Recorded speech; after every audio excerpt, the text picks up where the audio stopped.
The Flaminio Stadium is another one of the Olympic structures designed by Nervi, and it's actually very close to where we are now, very close to the little sports palace. Its featured structure is a cantilever roof formed by prefabricated ferro cement, but the form is very different from what we talked about just now for this little sports palace. So these prefabricated ferro cement beams are in a V shape.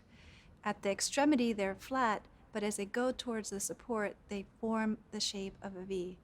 They have holes that allow light to enter and reduces the weight of the beam, because in all of these designs, these prefabricated forms have to be lifted by a crane, so their size is limited by their weight, which is limited by the crane capacity.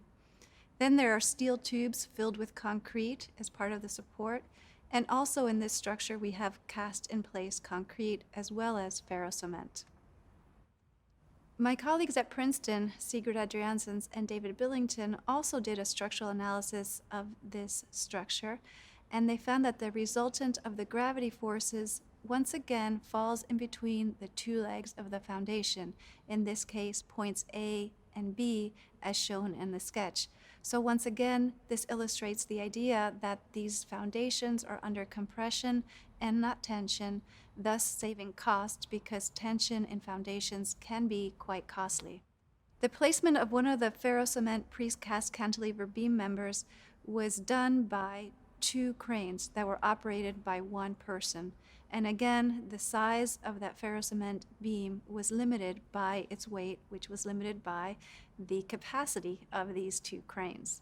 Also, in addition to the horizontal cantilever of this ferro cement beams, we have cast-in-place rigid beam frame supports that support the steps and the seating for the stadium. We are going to do now a comparison between one of Nervi's first designs, the Florence Municipal Stadium of 1932, and the Flaminio Stadium of 1960. And this comparison was done in the same paper by Sigurd Adriansens and David Billington. Basically, what we are doing is comparing efficiency of form. For example, we have the Florence Municipal Stadium is a forked cantilever, whereas the Flaminio Stadium is a pleated beam cantilever. We have different materials for the two structures. The Municipal Stadium is reinforced concrete, a very traditional material, and for the Flaminio Stadium, we have Nervi's innovation, ferro cement. The construction process was cast in place, again, a very traditional method earlier for the Florence Stadium, whereas now he's moving to prefabrication, part of the Nervi system for the Flaminio Stadium, and they were both done in different time periods. For the Florence Municipal Stadium, it was done in between the two World Wars, whereas for the Flaminio Stadium, it was done post-World War II.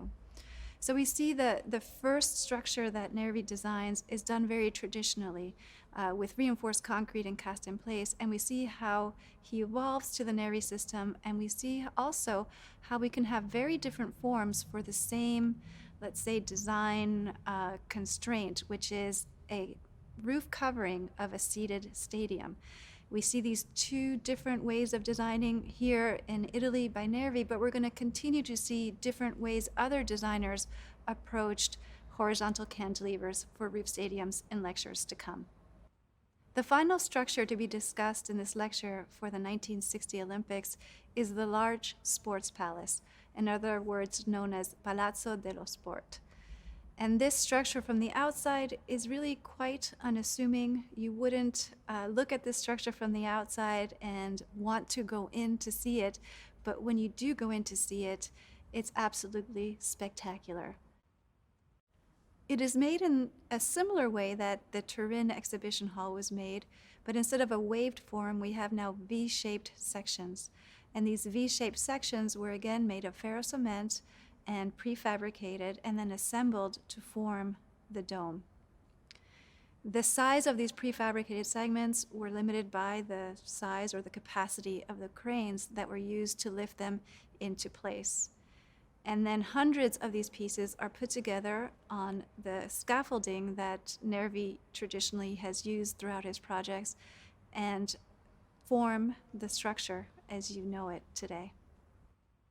Nervi not only paid careful attention to the details of the dome and making the dome not only very efficient, but also very aesthetic, he paid attention to the parts of the stadium that are outside of the dome.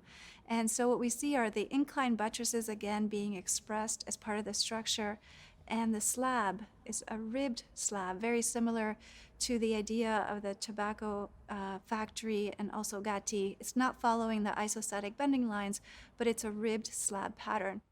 Also the staircase, he's paying attention to the aesthetics and the details of the staircase as well. After the Olympic stadiums, Nervi designed some structures in Dartmouth University in the United States.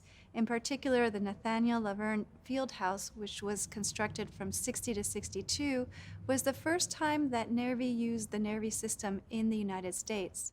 He also designed the Rupert Thompson Arena ice hockey rink from 67 to 75, and it was made by modular prefabricated elements reminiscent of his designs in Italy. He also designed the Port Authority bus terminal in New York City and other structures in the United States and abroad. However, working in the United States, he couldn't use his own relatively small construction company. Other larger construction companies typically were in charge. Nervi still insisted on using his Nervi system, even though it was shown to be not as economical in the US as it was in Italy. Some have critiqued that his designs abroad didn't reach the same level of art as those in Italy due to the construction constraints and Nervi not being familiar with the construction practices abroad. At the end of one of the books that Nervi wrote, translated Structure, he writes about what he wishes for in a future, and he writes this in 1955.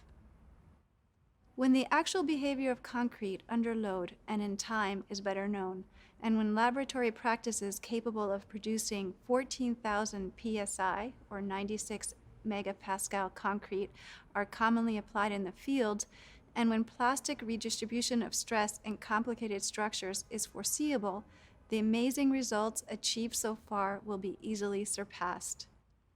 62 years later, we do know the behavior of concrete under load and in time, referring to the phenomenon of creep in concrete. We actually do have 14,000 psi or 96 MPI concrete, which is readily available to us.